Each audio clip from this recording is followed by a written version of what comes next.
Alors, je me présente, je suis Oussama Baraka, je suis enseignant-chercheur, je suis doublement heureux d'être avec vous aujourd'hui, d'abord en tant que Marocain, deuxièmement, vu l'intérêt, je dirais, que j'ai pour ces thématiques et l'invitation que j'ai reçue, et je remercie au passage le comité d'organisation pour ce magnifique congrès et qui donne naissance à beaucoup de choses, je l'espère.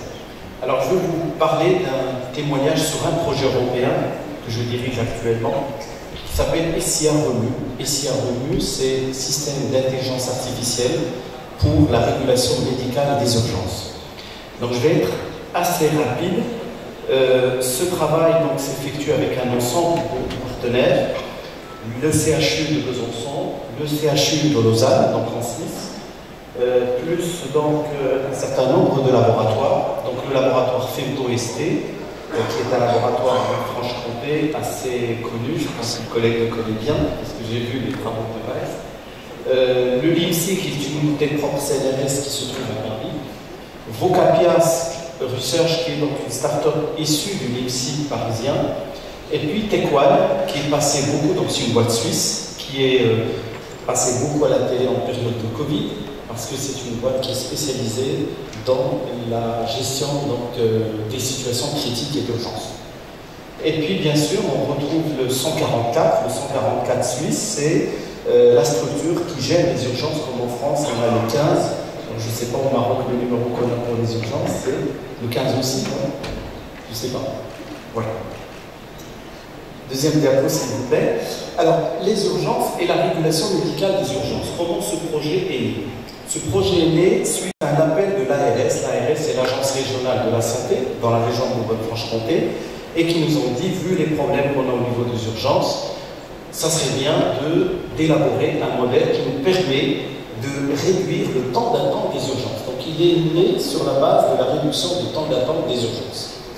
Et en analysant la situation dans les systèmes d'urgence, on s'est rendu compte qu'on avait plus de 60% des appels avant que le patient arrive aux urgences qui arrivent par le 15. Donc 60% à réguler, donc la naissance du service des régulations.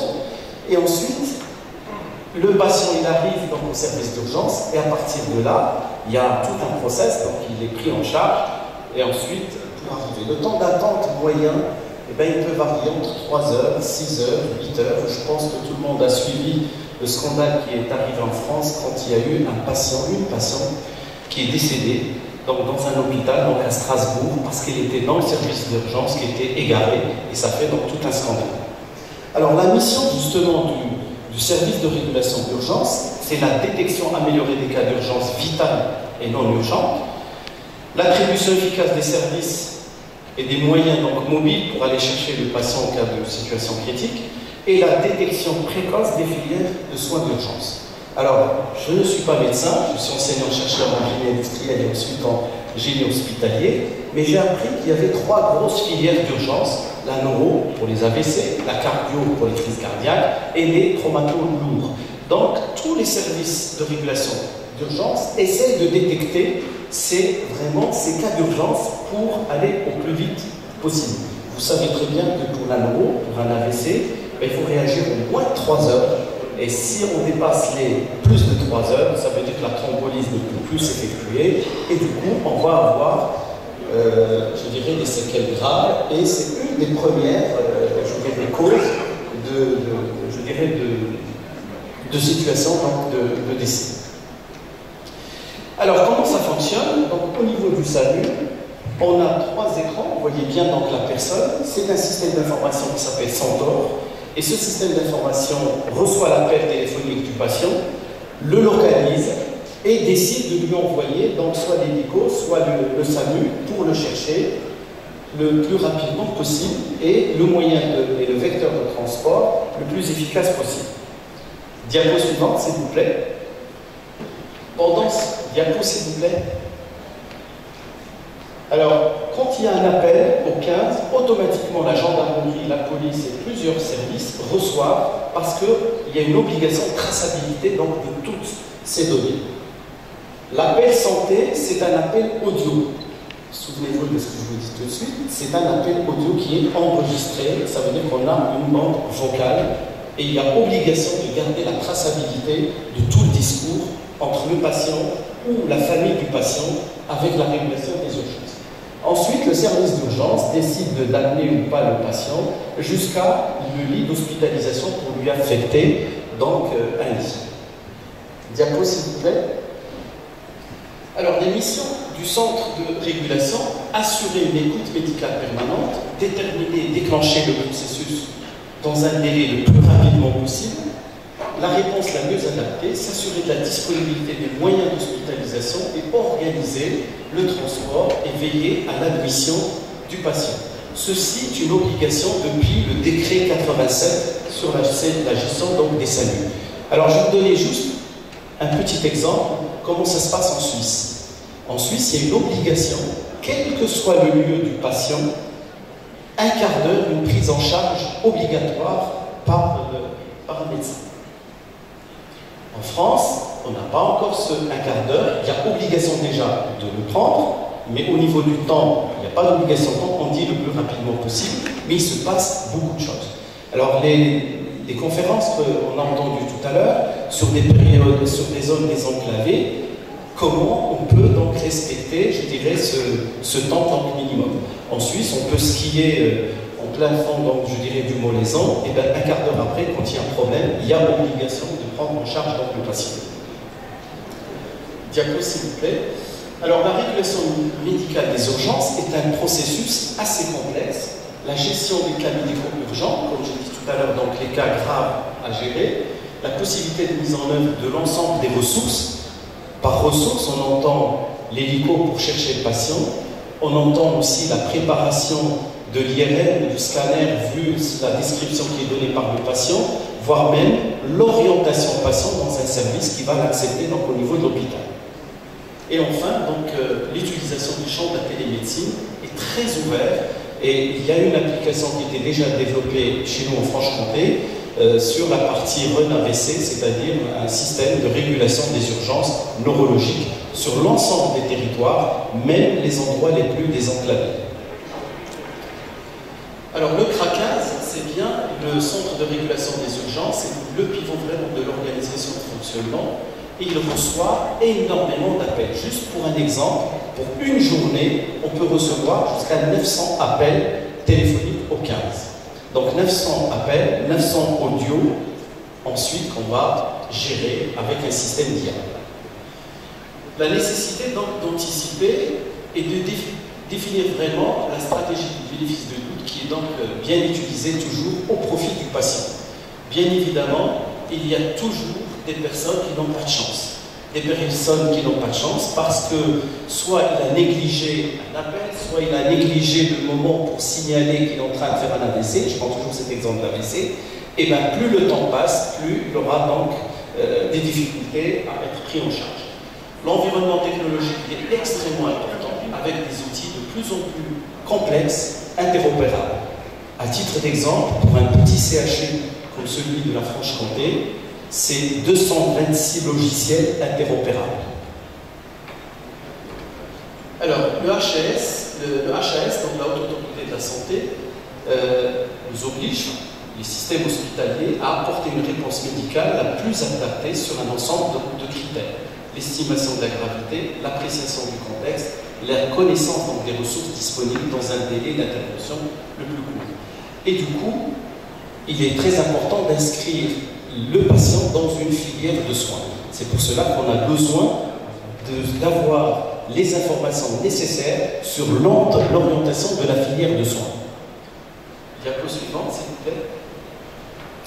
Alors, vous voyez, les objectifs visés, quand il y a, imaginez 900 appels, nous avons 3 hélicoptères dans la région de Franche-Comté, on peut décoller l'hélicoptère, mais on reçoit un autre appel beaucoup plus urgent.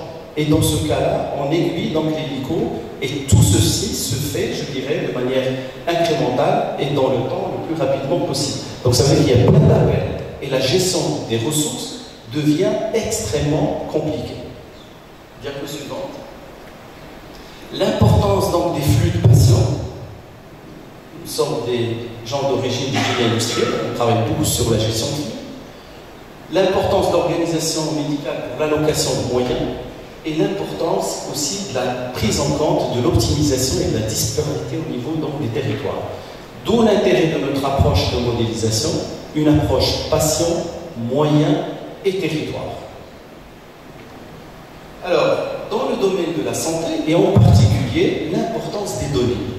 Les données sont énormes, 900 appels par jour, et sur ce projet européen, nous avons décidé donc de travailler sur 4 années d'appels. Vous allez voir pourquoi 4 années, parce que le fait d'avoir des données, eh ben, ça enrichit nos clients.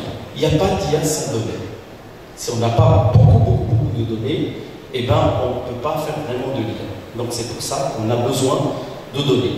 Et les données sur lesquelles on travaille sont extrêmement hétérogènes.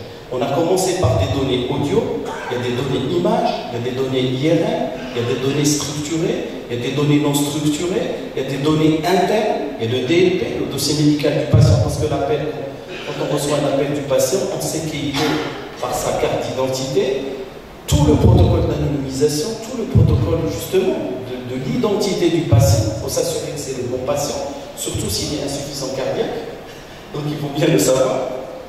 Et ça nous constitue donc une énorme base de données. Alors les DOI, ce sont des données médicales des urgences, plus les données des pays, mais les premières données sur lesquelles on a commencé à travailler, ce sont les données d'appel. L'ensemble des données d'appel, c'est des données audio, qui vont être ensuite traduites, et tout ça, ça va aller vers un entrepôt de données de santé, CHU, avec des annuaires de ressources, avec un serveur d'identité, pour pouvoir ensuite dérouler tout le cheminement donc, pour le traitement des données. Diapo suivante, s'il vous plaît. Vous pouvez aller encore. Allez-y, allez-y. Voilà. Alors, les données des appels, c'est des signaux qui vont être ensuite transcrits en un texte, au format PDF, au format Word, et ensuite on déroule des algorithmes IA, du NLP, donc pour tout ce qui est dans le langage naturel, et essayer de détecter donc des mots-clés. Et ces mots-clés, on va les mettre dans un objet de data store, dans une sorte de base de données, et on va tourner des algorithmes IA pour faire de la prédiction. On peut déterminer donc le nombre de nos locuteurs, et dans le processus d'identification, vous voyez une colonne 0,90, 92, etc. C'est le taux de confiance des mots de la traduction. On a par exemple, j'ai souligné le mot choupette. En fait, la personne qui a téléphoné disait voilà, j'ai 2 choupettes de petites filles, donc des 2 choupettes. Donc le système l'a traduit comme 2 choupettes. Mais le système, donc, il ne l'a pas détecté, mais on fait de la correction. Et plus on fait de la correction, plus on entraîne le système IA, et plus on tourne, plus on va converger donc, vers une solution quasiment à 99% exacte. Diapo suivante, s'il vous plaît. Allez-y, encore. Allez-y, allez-y. Voilà, donc c'est ce que j'ai détaillé. Vous pouvez y aller encore. Allez-y. Voilà le fichier qui est généré par Scribe. Scribe, c'est le logiciel qui est sorti par l'entreprise Vocapia et qui le traduit et qui corrige en même temps. Alors on peut aller très loin dans l'analyse justement des signaux. Et je cite au passage les travaux d'une équipe danoise qui détecte l'infarctus à partir de signaux vocaux. Donc ce nos premier concurrent, c'est un laboratoire danois. Allez-y. Alors, ici, ce qui nous intéresse dans cette analyse, nous travaillons avec un laboratoire qui s'appelle ELIAT. C'est un laboratoire qui travaille sur les sciences du langage. Et dans ce laboratoire, nous avons une personne ressource sur tout ce qui concerne l'émotion. Donc il y a une typologie des émotions, et quand il y a un appel, on essaie de détecter la peur, l'anxiété, la joie, un certain nombre, je dirais, de paramètres, et qui sont des données extrêmement importantes pour la suite du processus. C'est-à-dire quand quelqu'un appelle le téléphone et on sent qu'il y a des troubles de langage, et que cette personne est connue, on regarde dans son DLP, son dossier médical patient, et on peut savoir s'il est en train de faire un AID ou un AVC en cours. Allez-y. Allez-y. Donc ça, c'est après les intervalles de confiance. Vous pouvez y aller encore. Merci. Alors, là, pendant le discours, on détecte des mots-clés techniques. C'est les STEM. Tout le monde sait ce que c'est, donc c'est un antihistaminique. Mais le système, au début, il l'a écrit comme Estelle. Et on s'est rendu compte qu'en exploitant cette base de données, il nous manque un modèle linguistique de la santé. Et du coup, le fait d'élaborer ce modèle linguistique de santé, on commence à détecter tous les mots techniques, scientifiques, qu'on essaye de coupler avec des bases de données d'ontologie médicale, de cardio, d'uro, de neuro, etc., pour fiabiliser notre système de reconnaissance vocale. Allez-y. Allez-y encore.